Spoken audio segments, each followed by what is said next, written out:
We're following breaking news today where a jury has convicted a man for killing his roommate and another woman. This shooting happened last February in a dorm room at the University of Colorado, Colorado Springs campus. Nicholas Jordan was found guilty of 2 counts of first-degree murder and 1 count of menacing. During the trial, Jordan's defense argued that he acted in self-defense, but prosecutors called the killings cold-blooded murder. After the verdict, the court went straight into sentencing. The murder convictions carry a mandatory life sentence. We are waiting to hear from the district attorney in El Paso County, Michael Allen, following this conviction. And when he gets to the podium, we'll try and bring you more about that. This is a case that, of course, rattled a lot of students and parents, people that were concerned about what was happening on the campus there. It's pretty brutal shootings that we've been following, and today a conviction in that case. But we will hope to hear more from the district attorney and get to that in just a minute.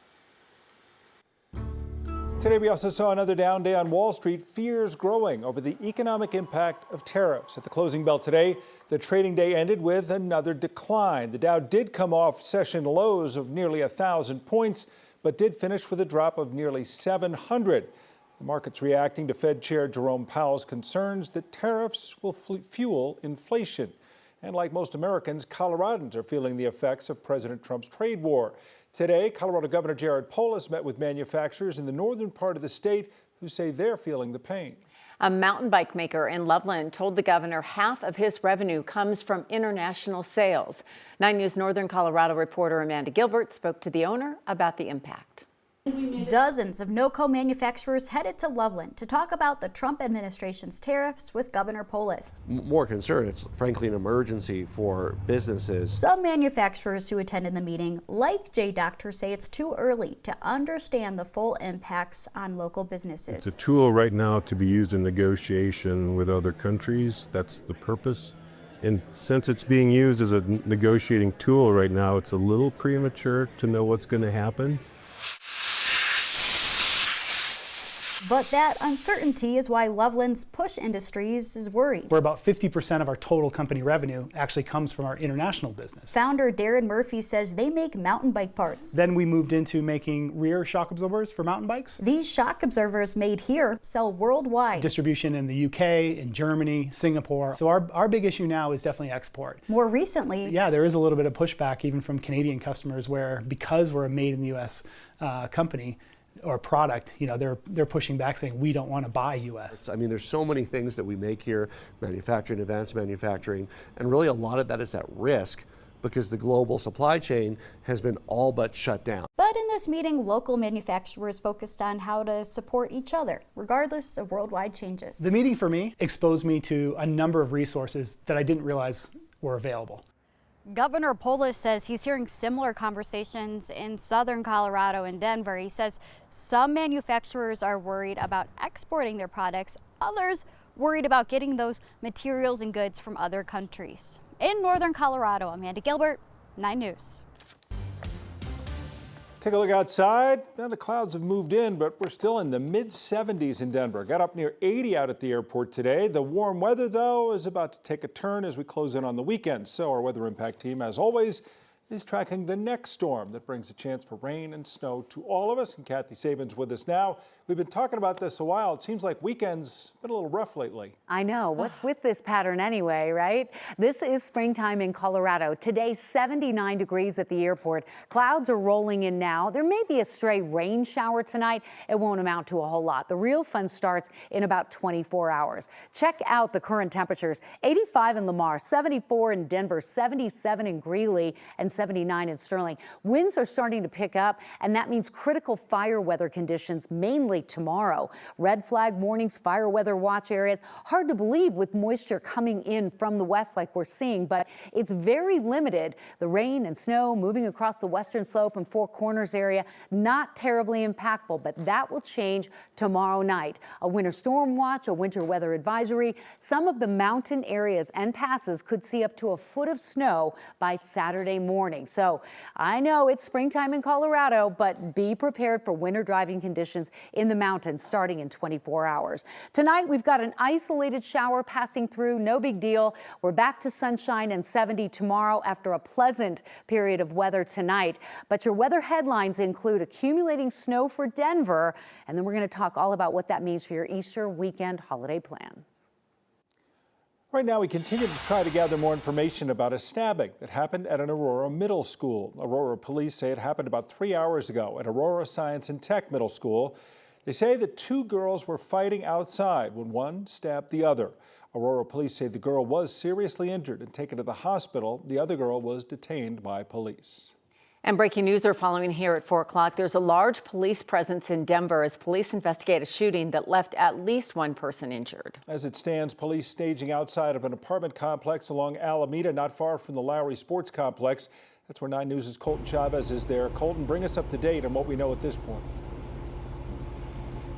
Tom, we just learned some new information from the Denver Police Department where they say they believe the suspect involved in that shooting could still be in the apartments behind me. Now, that call came in around 2:20 this afternoon, and as you said, there was a victim that was transported to the hospital with unknown injuries at this time, but I want to step outside and give you an idea of where they're focusing a lot of their efforts. So what you can see in front of me here is you're going to see a white SUV and a black SUV. Now, we've seen multiple law enforcement officers exit out of that vehicle and put a lot of attention on that building that you can see directly in front of them. Now, while we were gathering video here, me and my photojournalist Austin Knox, a Denver police officer came up to us and said, we need you guys to move further around the corner, because the way the police officer described it is, he said, we believe that he is still in the apartment on the 3rd floor. So as you can see those vehicles in front of you, and then you can see those 3 apartments. That police officer telling us they believe it was up there on the 3rd floor. We've also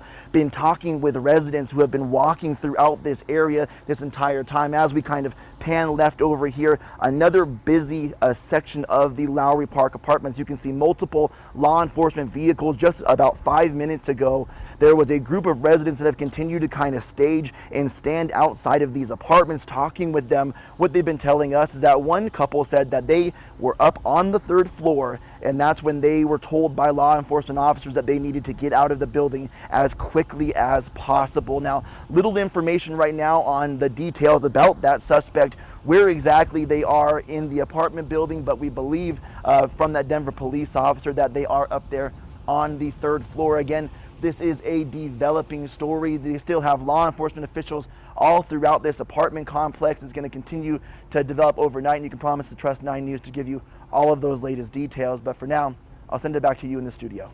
All right, Colton, thank you very much for the update. Keep an eye on that.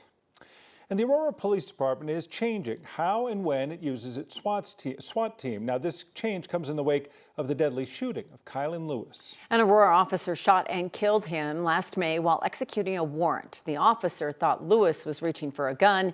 Investigators would later find out all that he had with him was his phone.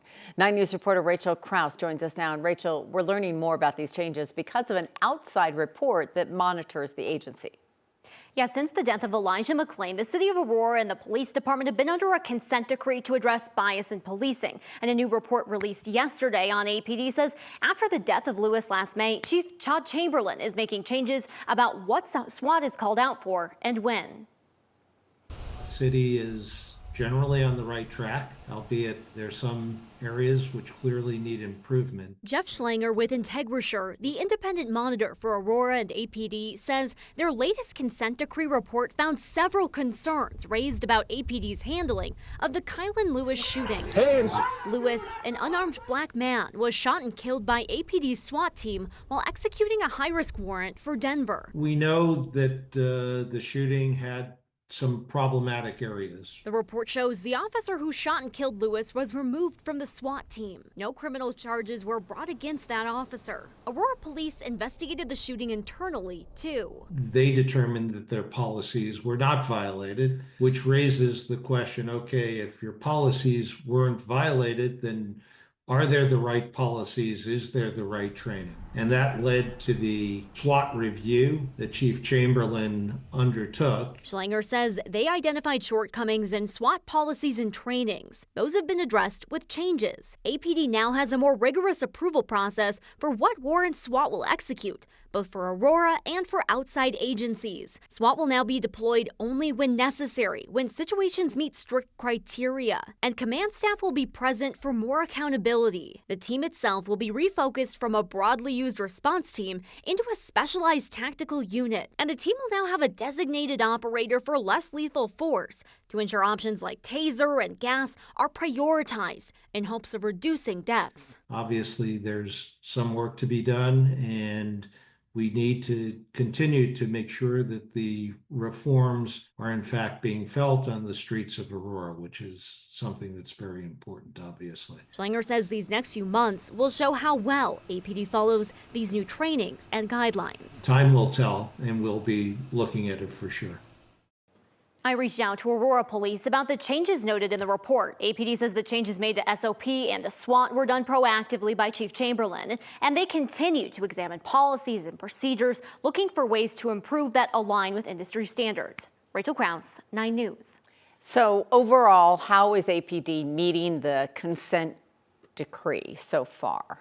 Well, according to the report, APD is meeting most standards, but they're on a cautionary track for addressing racial bias in policing and documentation of stops, both key items in why the consent decree was ordered for the department in the first place.